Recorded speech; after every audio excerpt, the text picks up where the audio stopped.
Hey, Chase Craig here with Own Boise and Keller Williams Realty Boise, and I'm excited to bring you the market statistics through the end of June 2021. And this is for Ada County existing home sales. So this video is way too long. I know you will not watch the whole thing. So here's the top 3 things you need to take away. Number 1, inventory is up month over month, 23%. Number 2, inventory is actually flat year over year. So this time last year, it's flat. And number 3, lastly, is our average sold price went up $18,000 in 1 month, which is a 3.6% increase. So if you want to find out more about all of that, watch the rest of this video.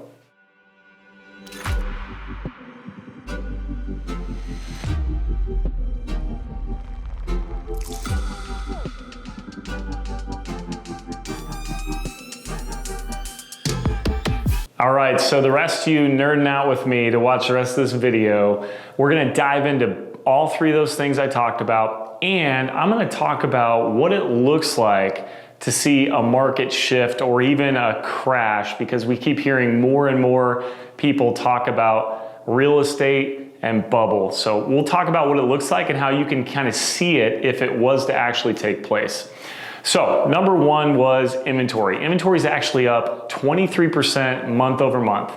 Now that's actually a really, really good thing, particularly for buyers, and I would even argue for sellers. You cannot sustain price increases every single month as high as we've been seeing them forever. You know, what goes up eventually can come down, and the higher it goes up, the further it could potentially fall. So if we can see inventory increase slowly, we should be able to see price increases start to waver and flattening out. So if you're a buyer right now, inventory increasing is actually giving you an opportunity to maybe go see something you like. Even if you're a seller right now, it's not necessarily a bad thing, because you might have been looking to sell for the last few years and there's nothing to buy. Well, with more homes coming on the market, you might see more options. You might put your home on the market. We start to see more of a balance in the inventory levels. Now, inventory number 2 was flat. Year over year, it's actually flat. So even though we increased 23% month over month, this time last year, we had 484 homes on the market in the month of June. This time this year, we have 479 homes on the market at the end of the month of June. So it's basically identical to what it was last year. Now, if you remember, we just came out of the pandemic. You know, the state of Idaho actually had reopened in the middle of June, and we had a big pent-up demand for about 2 months where people couldn't buy real estate. It was really difficult to buy and sell real estate. So we saw a huge June last year in terms of pending sales. June, July, August, September. In fact, it pretty much just, the pedal was down basically until the last few months. We've started to see it ease back a little bit. So how is that necessarily a good thing? Well, I want to remind you guys what a balanced market looks like. I've got the market data here, which if you guys want to get this data, I know you can't see it. At any time, you guys can direct message any of your favorite Own Boise agents. They can get you the data for Ada County or even your specific area. We have Ada County, Canyon County, Elmore County, and we even have specific areas like Northwest Meridian or North Boise or Southeast Boise. We can get specific areas with the same data. So if you want the data I'm holding, please feel free to reach out to us any way that you see fit for you, and we'd be happy to get it to you. So I want to remind you what a balanced market looks like. Between 5 months supply and 7 months supply is considered a balanced market. If we have more than 7 months supply, that's considered a buyer's market, because the buyers have lots to choose from, and they, can kind of offer what they want to offer and potentially get a deal. If you have less than 5 months supply, that means buyers don't have a lot to choose from, and if they want to buy a home, they're fighting with other buyers to buy that home. Well, we've been in a seller's market since 2016, and it's been a strong seller's market. In fact, even with this inventory increase, you have to go above $2 million in an asking price to get a balanced market. Over $2 million right now, we have 6.5 months supply. Under $2 million, So 1.5 to 2 million, we have 3.1 months supply. If you get under 800,000, so 600 to 800,000, we have 1.7 months supply. And then of course, if you get under 600,000 right now, there's less than 1 month supply.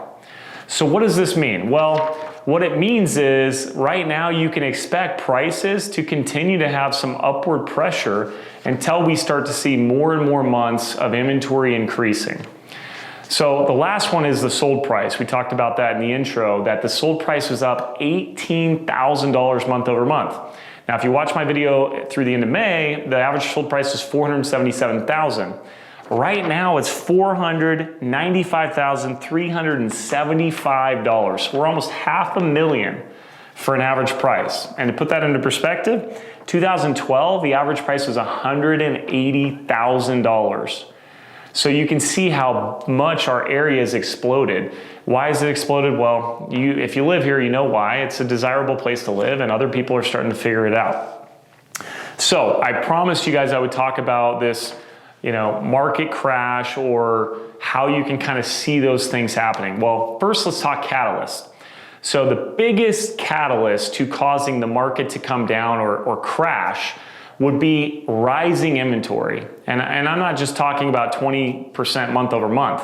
We have, like I said, less than 6 months supply under 600 grand, less than 1 month supply under 600 grand. So you'd have to see our inventory 5-6x just to get to a balanced market. So you'd have to see a massive increase in supply. Well, what are the catalysts to that? Some of the catalysts that are being discussed are the delays that we've had on foreclosures, the moratorium on foreclosures due to the COVID relief. Well, for the last year, 15 months or so, the foreclosures haven't been a thing because of the COVID relief package. Well, that's starting to come to an end. So there's some people that are predicting, they're predicting what I don't think is actually going to happen. They're predicting a massive amount of foreclosures. I don't believe that to be the case. One of the main reasons why is because anyone who's owned a home in the last 15 months has seen their equity increase. So even if they weren't paying their mortgage, they're very likely able to sell their home on the market without it being a distressed sale and breaking even or even making money. So I don't see a slew of foreclosures coming on the market. There will be some, but I don't see a slew of them. The other catalyst that people are talking about is forbearance. What's forbearance? That was another part of this COVID relief piece where these banks were able to take payments and basically defer them. Either defer them for a 12-month period and then you pay a lump sum, or add them to the back end of your loan and re-amortize it, make your payment a little bit higher, or just add a year to your loan and there's no difference to your payment. I don't see that being a major catalyst in 2, 3, 4, 5xing our inventory. The last one, which I do think is the one to keep an eye on, is interest rates.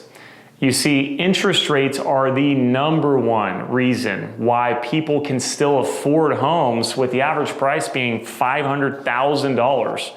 In fact, if you're a buyer right now, you're thinking, Chase, why would I buy in this market? It's the highest it's ever been. And I would say, you're right, it's the highest it's ever been. Why would you buy? Well, it's the same reason I'm even considering buying a second property myself, is because the money is so cheap. It's so inexpensive. It's about $4 to $5 per thousand to borrow money right now. So $100,000 is $400 to $500 a month. So you can just do the math there. Like, would you give me $100 grand if I paid you $400 a month? My guess is no. And if the answer is yes, then talk to me, because maybe I can borrow some money and do some good with it. But most people I ask that question to are like, no way, that's it? I'd want like thousands of dollars a month. And I would say, yeah, well, banks are in this situation where they're loaning money on 30-year loans or even 15-year loans at 2.5% to 3%. Well, if that changes, then if rates go up, affordability goes down, and the amount of people who could pay $500,000 for a house also goes down. If those people can't pay $500,000 for a house, there's going to be more $500,000 houses on the market.